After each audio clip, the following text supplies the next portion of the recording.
पत्रकार बनने का जो जुनून था वो तो बचपन में ही लग गया था।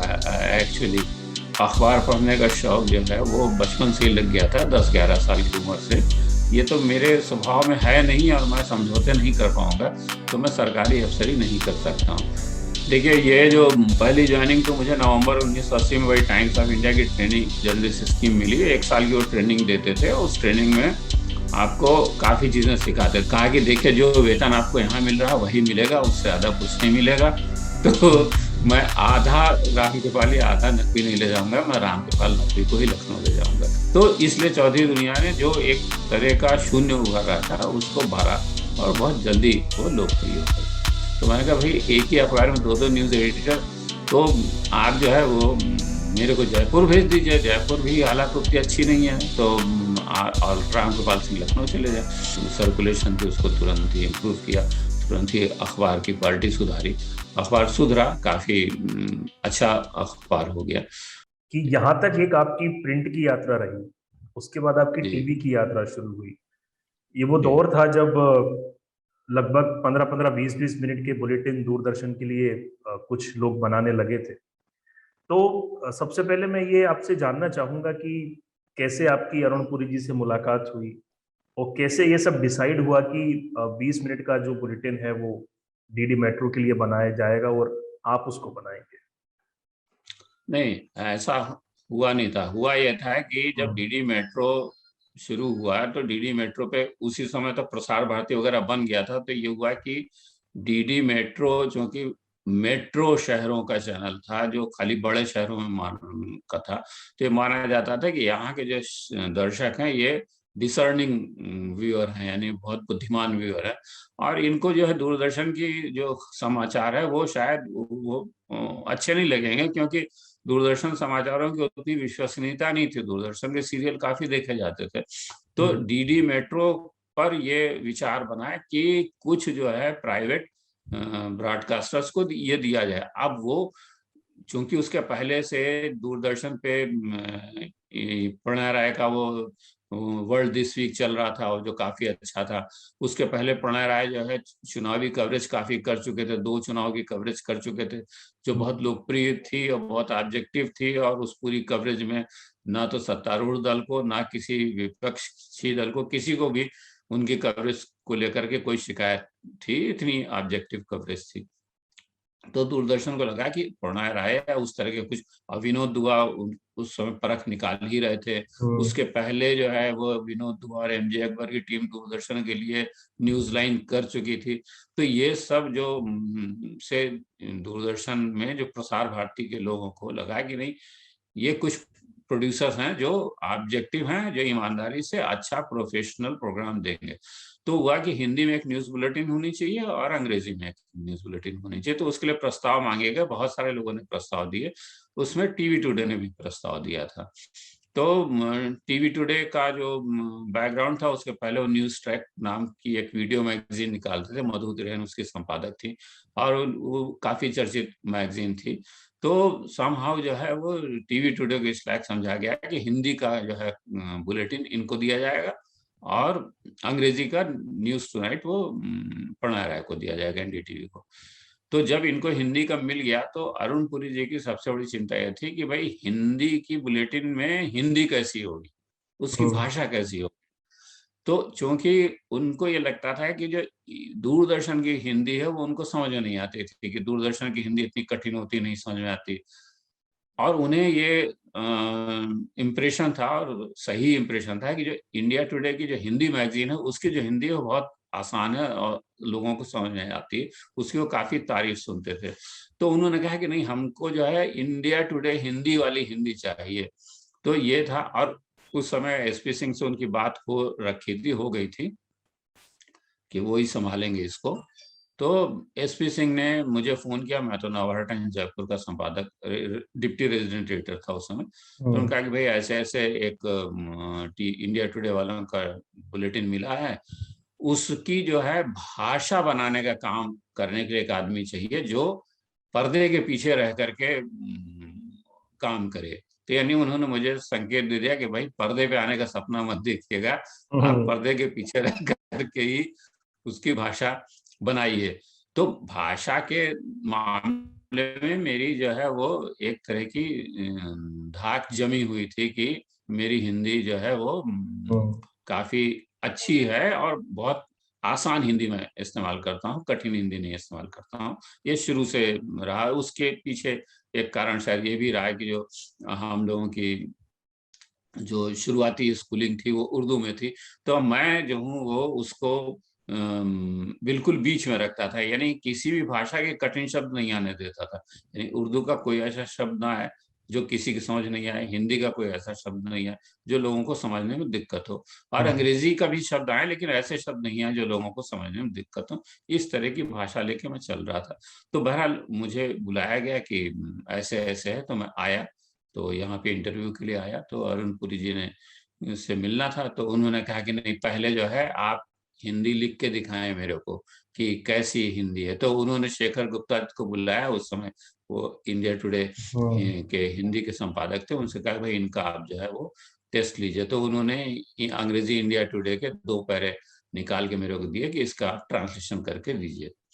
तो मैंने ट्रांसलेशन कर दिया है हिंदी में। फिर शेखर गुप्ता ने देखा, उसका अरुणपुरी के पास गए, तो उन्होंने कहा होगा कि ठीक है हिंदी, तो उसका अरुणपुरी जी ने मुझे बुलाया, 1 घंटे तक करीब करीब मेरा इंटरव्यू लिया।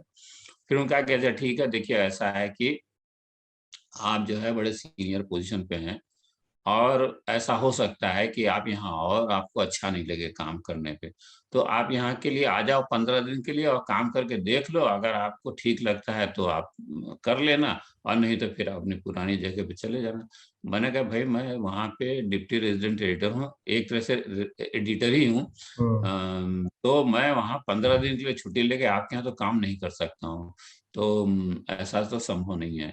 तो मतलब एक्चुअली एक तरह से उनको थोड़ा अप्रहेंशन था कि मान लिया मैंने इनको हायर कर लिया, ये चले नहीं तो एक लायबिलिटी हो जाएंगे कंपनी पे। मैंने उनको कहा भी कि देखिए मैं प्रोफेशनल बहुत हूँ, और आपको अगर लगेगा कि मैं काम नहीं कर पा रहा हूँ तो आप मेरे को कह देना, मैं छोड़ दूंगा। मेरे को अभी मैं जिस जगह पे हूँ मेरे को नौकरी की कमी नहीं है, काफी लोग जो है मुझे लेने को तैयार है, मुझे मालूम है, इसलिए मुझे इसकी चिंता नहीं कि नौकरी चली जाएगी तो मैं क्या करूँगा। उनका नहीं नहीं आप आ जाइए दो। तो फिर ये हुआ कि अच्छा 2 दिन के लिए मैं आऊंगा, तो मैं 2 दिन के लिए बाद में आया यहाँ पे, और यहाँ पे देखा मैंने।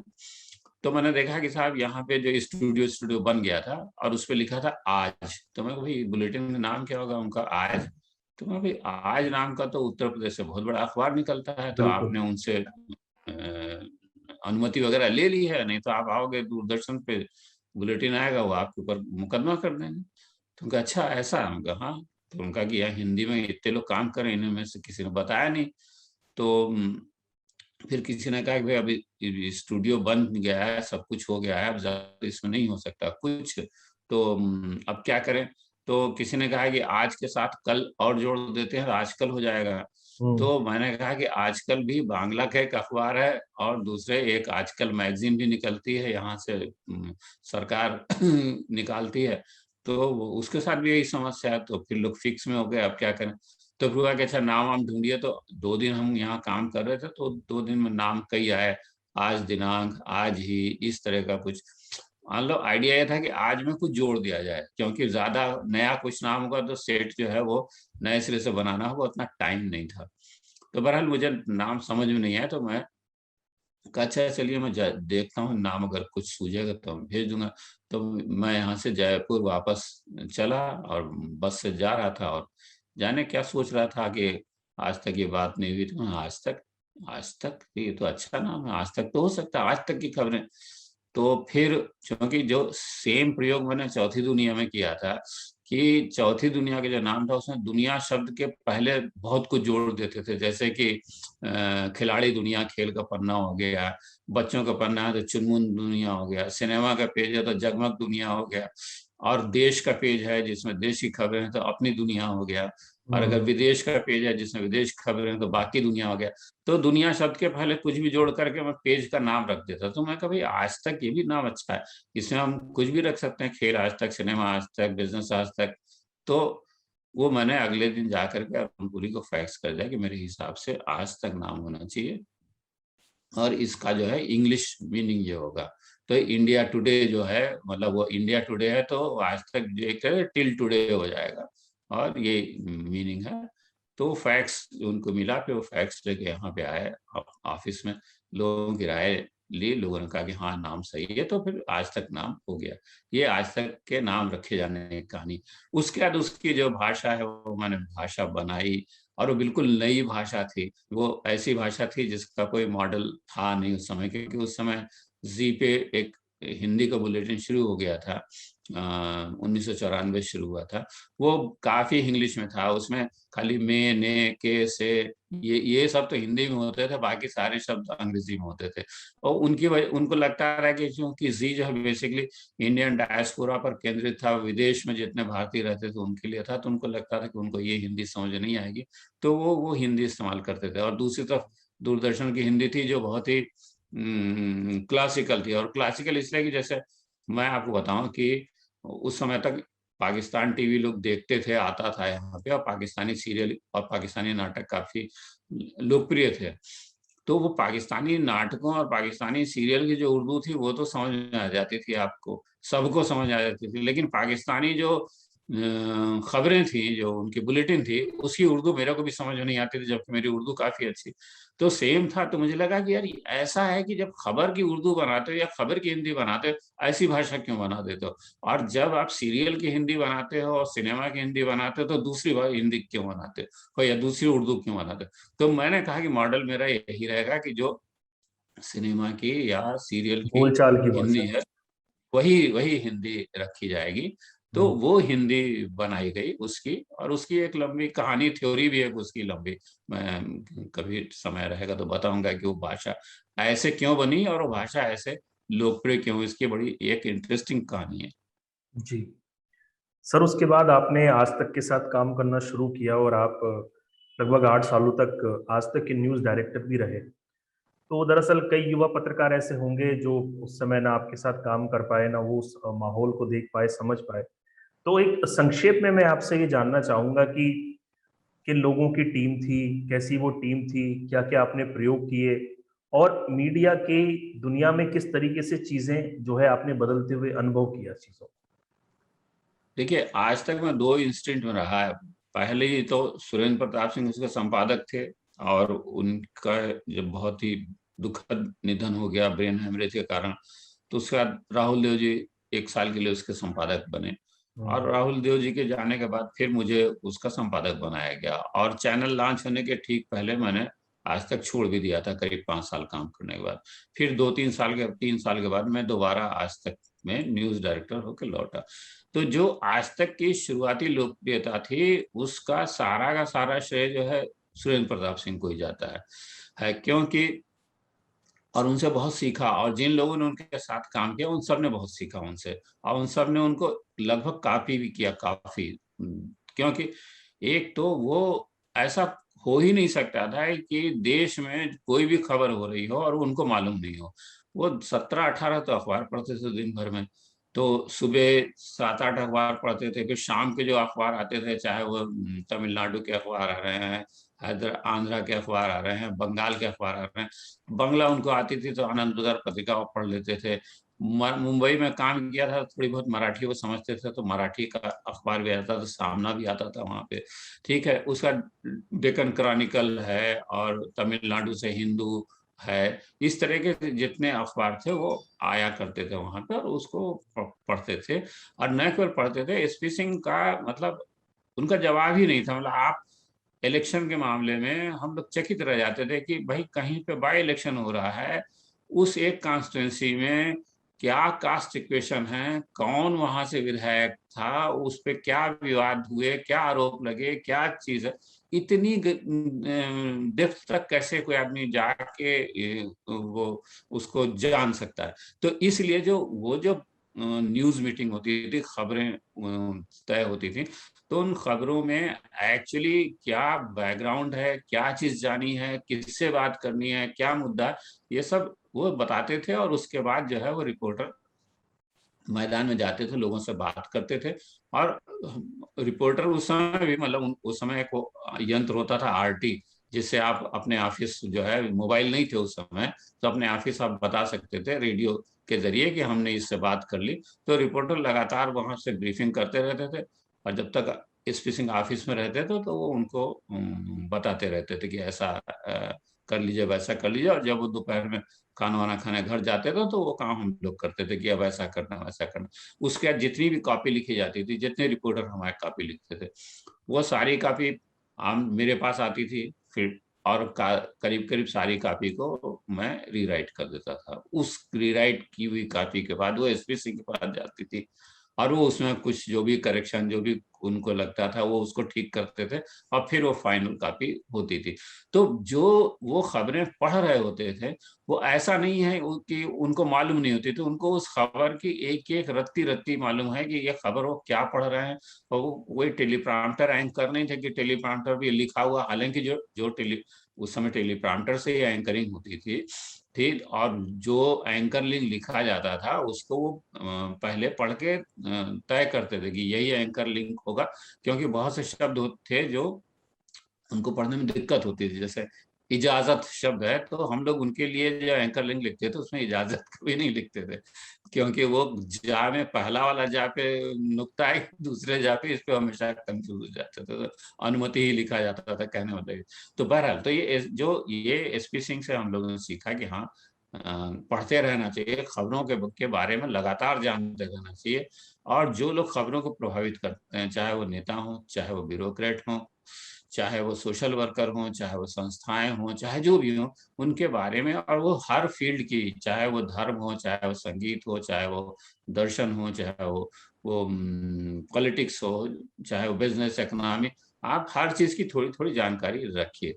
तो जो उसके बाद जब दोबारा मैं आज तक न्यूज डायरेक्टर हुआ, तो मैंने ये चीज तो की ही की, और दूसरे मैंने ये कहा कि नहीं, कंटिन्यूअस ट्रेनिंग होते रहना चाहिए। क्योंकि क्या होता है कि बड़े से बड़ा आदमी, बड़ा अच्छे से अच्छा आदमी, अगर उसका रिफ्रेशर कोर्स नहीं होगा, तो वो एक पुरानी जो उसकी आदतें हैं, पुरानी जो उसके अनुभव है, उन पे ही चलता रहता है। तो वो ट्रेनिंग कुछ ना कुछ होती रहनी चाहिए। तो बहुत से लोगों के अपने स्टाफ में स्क्रिप्ट राइटिंग की मैं छोटी छोटी वर्कशॉप करता रहता था, वॉइस वर्क की वर्कशॉप होती रहती थी। उसके बाद हमने जो है अपने यहाँ जितने स्ट्रिंगर्स थे, तो हमने देश भर में स्ट्रिंगर्स की वर्कशॉप की, उनको सिखाया कि कैसे शूट करना है, कैसे कॉपी लिखनी है, कैसे फोनो देना है। और ये हर साल होता था, ये नहीं कि एक साल हमने छोड़ दिया तो स्ट्रिंगर वर्कशॉप हो गई। तो ये सिलसिला हर साल होता था, कंपनी अच्छा खासा पैसा खर्च करती थी इस पे। और केवल ये नहीं कि जूनियर लोग गए, नहीं भाई, स्ट्रिंगर की वर्कशॉप है। हमारी कंपनी के सीईओ जी कृष्णन, वो उसमें जाते थे, मैं उसमें जाता था, जो हमारे टेक्निकल डायरेक्टर होते थे वो उसमें जाते थे। पूरी सीनियर टीम वहां जाती थी, स्ट्रिंगर से इंटरेक्ट करती थी, और उस वर्कशॉप को कंडक्ट करती और कराती थी कि कैसे आपको काम करना चाहिए। तो ये एक चीज था। तो मेरा जो कहना है, जैसे अभी जब जर्नलिज्म की बात आप कर रहे हैं नए पीढ़ी से, कि भाई लगातार पढ़ते रहिए। जितना ज्यादा पढ़ेंगे, अखबार जितने ज्यादा पढ़ेंगे, न्यूज के वेबसाइट जितने ज्यादा पढ़ेंगे, उतना आपका ज्ञान बढ़ेगा। किताबें पढ़िए, करंट अफेयर्स की बहुत सारी किताबें। दूसरी बात जो सबसे अंतिम है कि जिंदगी में सीखना कभी खत्म नहीं होता, और आपको हमेशा अपने आप को अपडेट करते रहना होगा। जैसे मैंने प्रिंट में इतने साल काम किया, 15 साल के आसपास, फिर 15 साल के आसपास टीवी में काम किया, अभी मैं डिजिटल में काम कर रहा हूँ। और मैं डिजिटल में बहुत ऐसी बातें जानता हूँ, बहुत ऐसी ज्ञान मैंने अर्जित किया है जो बहुत से लोगों को नहीं है, जो डिजिटल में बहुत दिनों से काम कर रहे हैं। और मैंने वो कहाँ से ज्ञान अर्जित किया, मैंने कहीं कोर्स वोर्स नहीं किया उसके लिए। इंटरनेट पे इतनी सामग्री भरी भरी पड़ी हुई है। आप अपना, इतने ब्लॉगर्स हैं, उन्होंने ब्लॉग लिखे हैं कि डिजिटल पत्रकारिता कैसे होती है, ये सर्च इंजन ऑप्टिमाइजेशन कैसे होता है, क्या है, वो सारा कुछ मैंने पढ़ पढ़ कर सीख लिया। फोटोग्राफी मैंने सीख ली। फोटोग्राफी सीखने का एडवांटेज ये हुआ कि जब मैं अखबार में था, तो वहाँ फोटोग्राफर फोटो लाते थे, तो मैं उनसे कहता था फोटो ये खराब है, तो कोई बहाना बनाते थे। तो मैं उनसे कहता था नहीं नहीं, आपने ये फोटो इतने अपर्चर पर और इतनी शटर स्पीड में खींचा है, इसलिए खराब हो गई है। तो बहाना बनाना बंद हो गया मेरे से कि नहीं नहीं, इनको आप चरका नहीं दे सकते। तो इसलिए जब आप जो कुछ भी सीखें, आप पत्रकारिता में हैं, तो पत्रकारिता से रिलेटेड जितनी चीजें हैं, वो जैसे आजकल है, आप मोबाइल जर्नलिज्म है। तो भाई मोबाइल से शूट कैसे होगा और वो मोबाइल पे एडिट कैसे हो सकता है, ये सारी चीजें इसको सीखना लगातार और देखना विदेशों में लोग क्या कर रहे हैं, कैसे काम कर रहे हैं, वहां से सीखना, अपने को अपडेट कीजिए। और आज का जो जमाना है, आज का जमाना ये नहीं कि मैं प्रिंट का पत्रकार हूँ, मैं टीवी का पत्रकार हूँ, मैं डिजिटल का पत्रकार हूँ, नहीं जी। आप एक ही साथ प्रिंट के भी पत्रकार हैं, एक ही साथ टीवी के भी पत्रकार हैं, एक ही साथ डिजिटल के भी पत्रकार हैं। क्योंकि बहुत से ऐसे संस्थान हैं जो अखबार भी निकालते हैं, जिनके टीवी स्टेशन भी बिल्कुल। हैं, और जो डिजिटल वेबसाइट ऐप भी चला रहे हैं।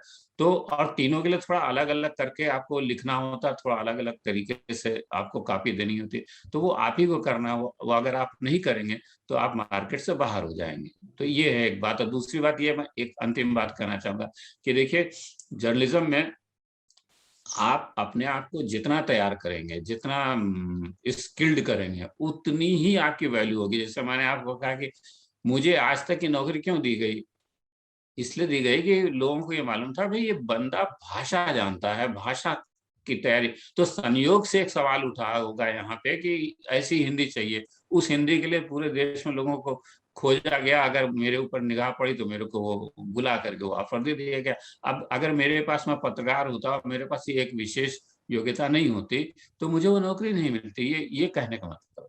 जी सर, जैसे आपने भाषा की बात की और आपने बताया कि एसपी सिंह जैसे संपादकों के साथ आपने काम किया, फिर राहुल देव जी बने और उनके बारे में तो प्रसिद्ध है कि भाषा को लेकर के वो बहुत सख्त है।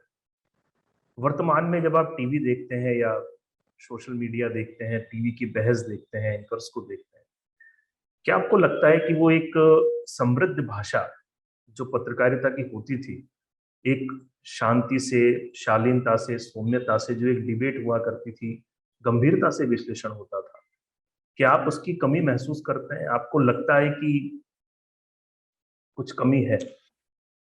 देखिए, ऐसा है कि जहां तक भाषा का सवाल है, उसके बारे में मेरा एक थोड़ा अटपटा सिद्धांत है और बहुत से लोग उससे सहमत नहीं होते। पर मेरा मानना है कि भाषा का विकास जो है, उन लोगों के जरिए नहीं होता जो शुद्ध भाषा इस्तेमाल करते हैं। हम्म। भाषा के विकास हमेशा उन लोगों के जरिए होता है जो गलत भाषा का गलत प्रयोग करते हैं। ठीक है, वरना तो हम अभी 100-200 साल पुरानी हिंदी पे अटके होते, भारतेंदु हरिश्चंद्र के समय की हिंदी पे अटके होते। अगर आज आपको हम भारतेंदु हरिश्चंद्र या उससे भी पहले की हिंदी दे दें पढ़ने को, तो आपको समझ नहीं आएगी। तो जो हम्म। भारतेंदु जी के समय की खड़ी बोली थी, वो उस समय की शुद्ध भाषा थी। उससे आप इधर उधर डगमग डगमग करते तो आपके ऊपर उंगली उठती कि भाई आप सही भाषा इस्तेमाल नहीं कर रहे हो। लेकिन आज हम वही आपको हिंदी पढ़ाएं तो आपको समझ में नहीं आएगी। इसी बिल्कुल। तरह से जो शेक्सपियर के जमाने की अंग्रेजी है और जो आज के जमाने की अंग्रेजी है, वो बहुत फर्क है। और आज आप मिल्टन है या शेक्सपियर है, इनकी जमाने की इंग्लिश आपको दे दें, आधे लोगों को समझ में नहीं आएगी कि कौन सी अंग्रेजी है। तो वो कैसे बदली? वो ऐसे बदली कि चूंकि भाषा फैलती है, तो तब तमाम लोग बोलते हैं, उसमें कुछ लोग असावधानी के कारण उसको गलत बोलते हैं। जैसे हम एक आपको बताएं, एक दो शब्द हैं। जैसे बवाल शब्द बहुत ही सब लोगों को मालूम है, बवाल। अब हाँ। ये इसका शुद्ध रूप बवाल तो है नहीं, ये है वबाल। ठीक है, तो आज कोई बवाल नहीं बोलता, कोई लिख देगा बवाल तो लोग सोचेंगे ये तो गलत बोल रहा है क्योंकि वो एक होता है कि जबान को बोलने में असुविधा होती। हम्म। बवाल बोलने में और बवाल बोलना, बवाल आसान है तो ट्विस्ट नहीं आता जबान पे, तो धीरे धीरे वो बवाल हो गया। इसी तरह से एक शब्द है खुलासा। खुलासा का मतलब जो है एक्सपोज करना नहीं है, हम्म। खुलासा का मतलब निचोड़ है, प्रेसी है। मतलब कोई बहुत ज्यादा बड़ी चीज है, उसको छोटा करके एक पैरा दो पैरा में या 2 लाइन 3 लाइन में आप दें, ये होता है खुलासा। तो एक जमाने में आकाशवाणी से जो उर्दू की खबरें आती थी, तो उसमें जो अनाउंसर होते थे, वो आप कहते थे अब आप फला फला से खबरों का खुलासा सुनिए। तो बहुत से लोगों ने सोचा कि खुलासा का मतलब खबरों को खोल के बताया जाएगा। ठीक है, तो हम्म। धीरे धीरे अब हो गया खुलासा। तो इसलिए जो भाषा है वो तो बदलती रहती है, और भाषा बदलने के बहुत सारे कारण है। उसमें एक कारण ये कि टेक्नोलॉजी बदलना। जैसे मिसाल के तौर पर मोबाइल आ गया, तो मोबाइल ने आपकी अंग्रेजी रातों रात बदल दी, एसएमएस की भाषा हो गई। और हम्म। B4 को BEFORE के बजाय बी और लिख के अंग्रेजी का 4 लिख दिया, B4 हो जाता है। तो ये बिल्कुल। आपकी एसएमएस की भाषा हो गई, और वो अंग्रेजी के उसने ग्रामर को सबको ऐसी तैसी कर दी। मोबाइल ने। तो उसी तरह से जो हिंदी है वो भी बदलेगी और बदलती रहेगी, और उसको हम कहीं पे खूंटा बांध करके नहीं रख सकते।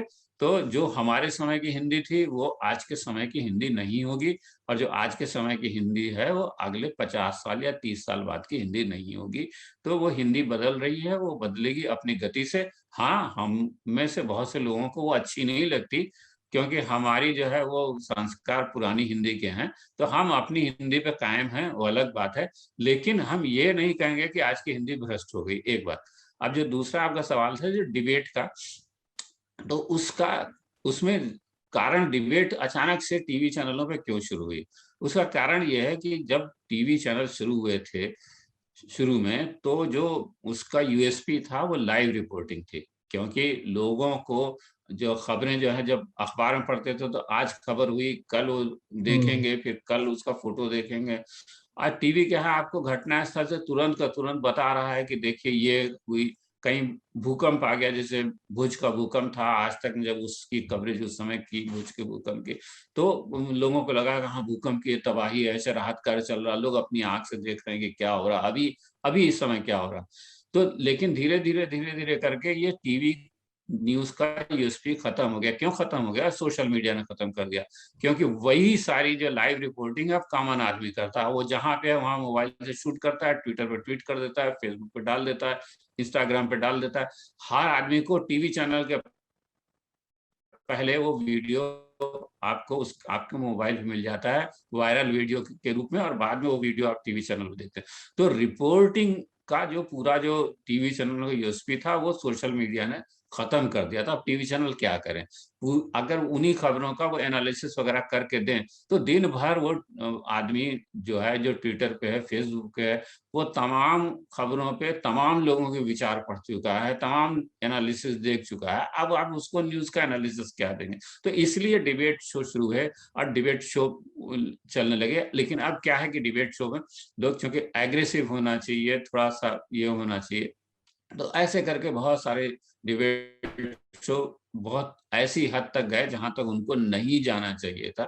तो लेकिन ये भी मैं कहूँ कि ये कि आज नहीं कल ये चीज बदल जाएगी, क्योंकि लोगों में एक फैटिग फैक्टर होता है, लोग थकने लगते हैं उसी हम्म। से। तो आपको कुछ नया दोबारा करना पड़ेगा टीवी चैनलों को जीवित रखने के लिए, क्योंकि जैसे जैसे डिजिटल मीडिया बढ़ता जा रहा है, तो ये डिजिटल मीडिया टीवी चैनलों को एक दूसरे तरह की का चैलेंज दे रहा है, जिसमें आप देखेंगे कि बहुत से इंडिपेंडेंट जो है पत्रकार हैं जो यूट्यूब पे अपना चैनल चला रहे हैं, बहुत से छोटी छोटी वेबसाइटें हैं, बहुत से ऐप हैं जो चल रहे हैं, जो तरह तरह से खबरों को दे रहे हैं, और बहुत सी जगहों पे जो डिबेट हो रही है वो बहुत शालीन भी हो रही है, जो टीवी चैनलों के उन दर्शकों को अपनी ओर खींच रही है जो दर्शक टीवी चैनलों की डिबेट से थक चुके हैं।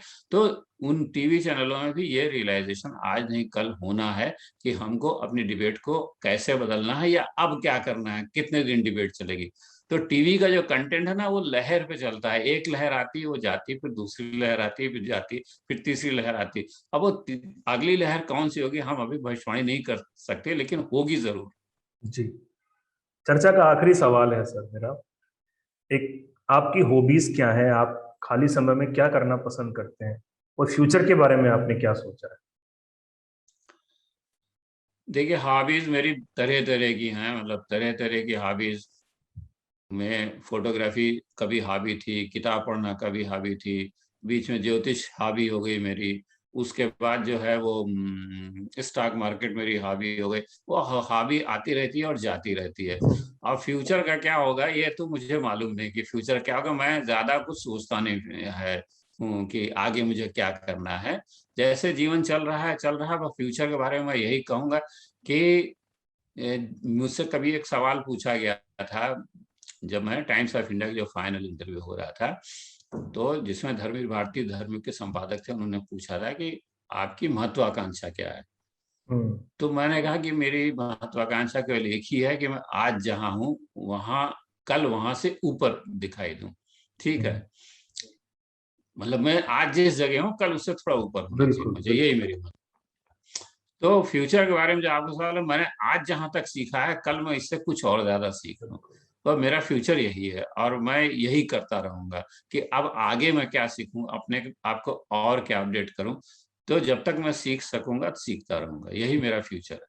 बिल्कुल सर, हमारी पूरी शुभकामनाएं आपके साथ हैं। जैसा कि आपने बताया कि डिजिटल की काफी बारीकियां आप सीख गए हैं, तो कोई सोच भी नहीं सकता कि 90-80 में एज अ इंटर्न जिसने अपने करियर की शुरुआत की हो, और उम्र के इस पड़ाव में भी आप एक युवाओं की तरह एक उत्साह और जोश के साथ आप काम कर रहे हैं, ये बहुत बड़ी बात है। आपने हमसे बात की, हमसे आपने चर्चा की, हमें समय दिया। मेरी पूरी टीम की ओर से एक बार फिर मैं आपको धन्यवाद करता हूँ। आभार। हाँ। Thank you sir.